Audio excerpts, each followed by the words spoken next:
सारा आदर सारा महिमा आपको देती प्रभु यीशु मसीह। धन्यवाद पिता, धन्यवाद।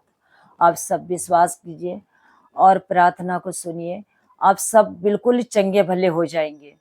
आप टेंशन बिल्कुल नहीं लेना। मसीह भाई बहन बिल्कुल टेंशन लेते ही नहीं है। बहुत सी मेरे पास फोन कर मुझे परेशान हो जाती हूँ, बिल्कुल परेशान नहीं होना है मेरे भाई बहन। हमें शैतान को जीतने नहीं देना है, शैतान को कैसे हराना है आपको मालूम है।